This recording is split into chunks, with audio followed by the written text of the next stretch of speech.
Tonight on Size Eyes on the Skies. Taking a look at our current conditions in Ames right now, it is pretty overcast, and while it may not look like it, we are pretty chilly sitting in those 40 degrees. Taking a look at our headlines for the week, in Ames we're seeing those cooler temps today. However, as we go on throughout the week, those warmer temps will show up, and then throughout the week we will be seeing those very spotty showers. More of that coming up later. Plus, Matthew has your national forecast, all that and more, as this Monday, March 31st, 2025 edition of Size Eyes on the Skies starts now.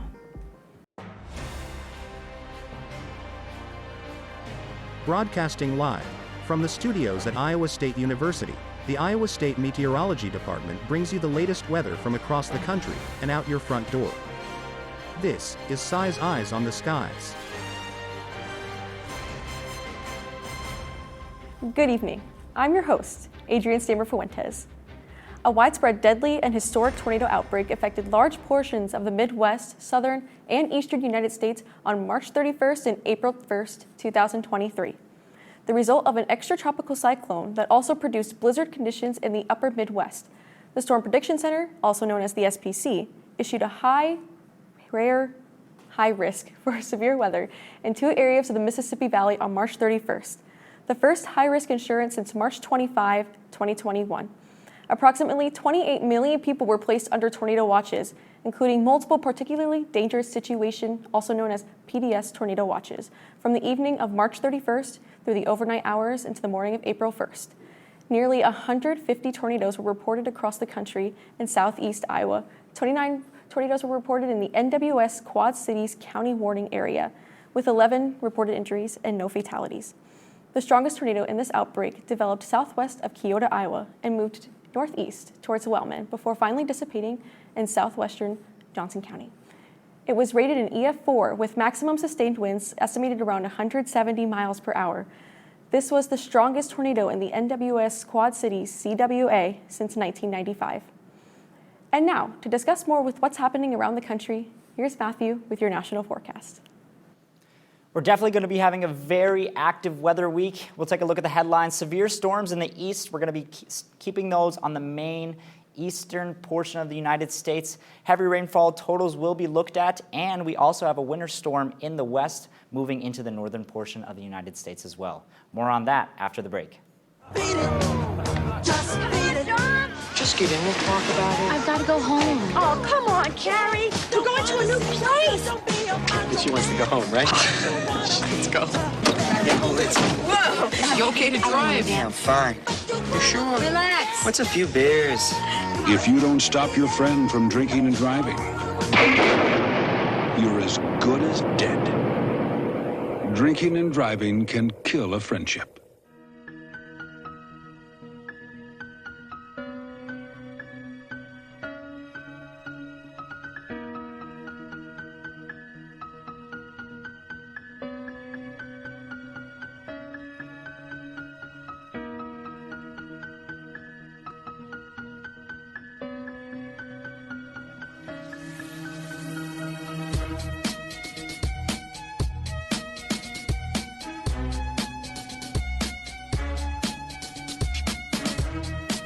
Welcome back.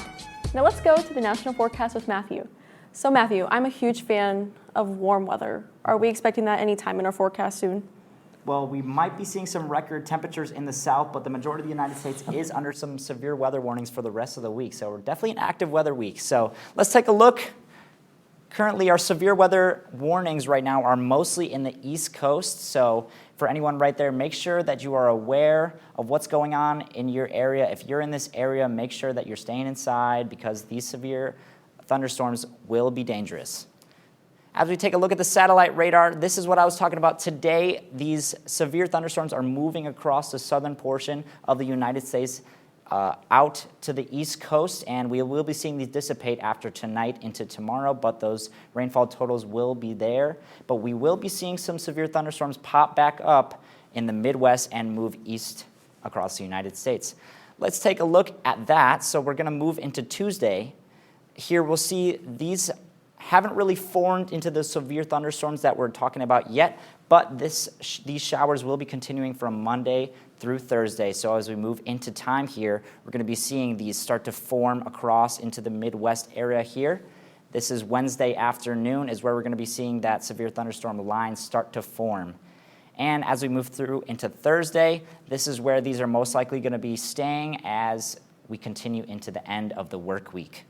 Looking at the rainfall totals, like I said at the beginning, just for today, we see those rainfall totals are currently in the eastern portion of the United States. And in that western portion of the United States, we will be seeing those rainfall totals from the mix of the snow that is currently occurring. But as we move forward in time through onto Wednesday, we will see those rainfall totals start to pick up in the Midwest where those severe storms are starting to occur. And as we move forward even more, we will see the severity of the rain and how much is going to accumulate over time. As we move forward, we're going to be talking about these snowfall totals, like I said, staying in that western portion just at the beginning of the work week. But as we move forward in time, this is really going to be spreading out into the northern portion of the United States. Who's really going to be getting hit is Denver right here. We'll see Denver is going to be having as much as 14.8 inches of snow, and as well a big number. Northern California, we will be seeing 9.5 inches of snow. So a couple places will definitely get hit with a decent amount of snow for the week. As we move forward into the week ahead, we have Ashtabula, Ohio. We will see a big change in temperature from Tuesday to Wednesday. Wednesday, Thursday, we got 60, 61 with those thunderstorms. As we move into the weekend, 46, 51. Saturday, Sunday, we see rain chances. But as we enter into the next work week, we're at partly cloudy, partly sunny, 41. Thank you, Matthew, for that forecast. It's now time for our trivia question for the evening. What is the deadliest weather phenomenon? Is it A, flooding, B, tornadoes, C, extreme heat, or D, lightning? We'll have that answer for you at the end of the show, plus we'll have your Iowa weather after the break.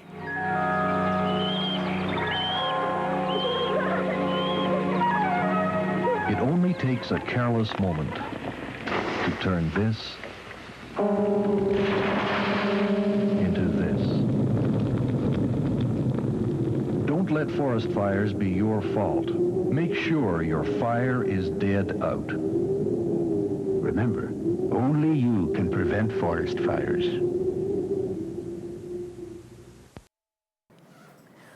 Welcome back. Let's take a look at your Iowa weather with Kelly.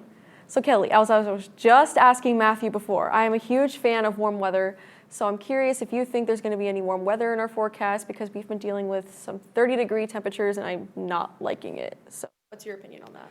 Well, probably not as high as you're liking. I know you enjoy those 80-degree temperatures. But at least for April, it looks like we could be seeing potential 60 degrees here. So that's definitely something to watch out for. As we take a look at our current temperatures right now, we are seeing 40s in most of the state, but those 50s are peaking up in the southern area of the state.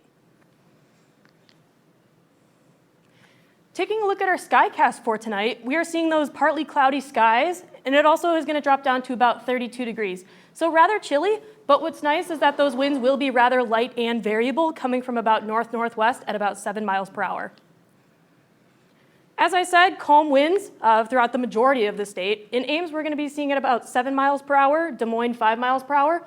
Those heavier wind speeds are going to be in the eastern area of the state. It looks like throughout the entire state, the heaviest winds are going to be in Davenport at about 10 miles per hour. So it's nice that it's going to be relatively calm throughout most of the state. Taking a look at each quadrant of the state, in the northeast area of Iowa, we are seeing those 40s. In the southeast, as I said previously, we're going to be seeing those 50s down in the southern area of the state. The southwest is appearing to seem the warmest out of all four quadrants. 49 in Ames, 58 all the way down in Shenandoah, so that's definitely something to watch out for. Enjoy that warmer temperature in the southwest. And then taking a look at the northwest part of the state, 47 in Lamar's, 51 in Sioux City, 40 in Forest City. So yeah, following that trend of 40s and into the 50s throughout the state. As we look ahead at tomorrow, it's going to be another relatively warm one. The forecast high for tomorrow is going to be 49. The normal high for this time of year is at about 55, so it's not quite there yet, but it's also not too hot. On to the futurecast. Most of the state at 1:40 a.m. this morning is going to be relatively clear, but that southwest portion of the state is going to be stuck in those clouds. As we move ahead, most of the state is going to be in those stratiform showers, not too heavy, but also relatively light rain. However, in the northwest, we are seeing those pretty heavy showers with some possible snow showers, which are occurring up in Minnesota. As we zoom ahead, we are seeing these heavier storms form in Nebraska, making their way into central Iowa at about midnight. Ames, we're seeing those heavier showers, Des Moines, all the way down into Lamoni. However, as we get into about 3 a.m., those showers are going to move on into eastern Iowa and then into Illinois starting Wednesday morning. As we take a look at tomorrow's forecast, we're seeing 49 with some possible AM showers and heavier wind. And it's also going to be partly cloudy with some heavier winds, 28 miles per hour coming from the southeast. Looking ahead at our 7-day forecast for Ames, Iowa, 49 tomorrow, which as I said is about normal. Wednesday, we're going to peak into 64. However, there are going to be those heavier winds, which will make it feel cooler. And then as we go throughout the week, it looks like it's going to stay relatively constant. Some clouds hanging around. However, as we end the week on Monday, we are seeing the sunshine, and we're going to end at 49. Thank you, Kelly, for that forecast. And now for our trivia question answer. What is the deadliest weather phenomenon? Is it A, flooding, B, tornadoes, C, extreme heat, or D, lightning? What do you guys think? I'm going to go with flooding. I mean, for me, it came down to either extreme heat or flooding, because I know extreme heat can also cause some pretty bad when it comes to deadliest weather phenomena, but I'm going to go with flooding. Yeah, valid. I think I might have to say C, extreme heat. You know, that kind of sneaks up on people. People don't think that it's like such a severe thing, but people really can't prepare for it as much, I feel like. I feel like they more look out for severe thunderstorms and stuff like that, but extreme heat is just as deadly. Yeah, for sure. Sometimes I think of storm surge when it comes to flooding, but turns out you both are somewhat correct. The answer is C. Extreme heat is one of the leading weather-related killers in the United States, resulting in hundreds of fatalities each year. In this disastrous heat wave of 1980, more than 1,200 people died. In the heat wave of 1995, more than 700 deaths in the Chicago area were attributed to heat, making it the deadliest weather event in Chicago history. And then again, in 2003, there was a record heat wave in Europe that estimated and claimed 50,000 lives. Wow. So, Being from Chicago, that's a new thing to learn for me. I had no idea. Yeah, same. I'm also from Chicago, so that's also crazy to learn. Yeah. Oh, look at that. We just made connection. Yeah. Well, that concludes tonight's show. Please be sure to follow us on X/Twitter. You can also find us on our shows on YouTube under our Size Eyes channel. Thank you for joining us and have a wonderful night.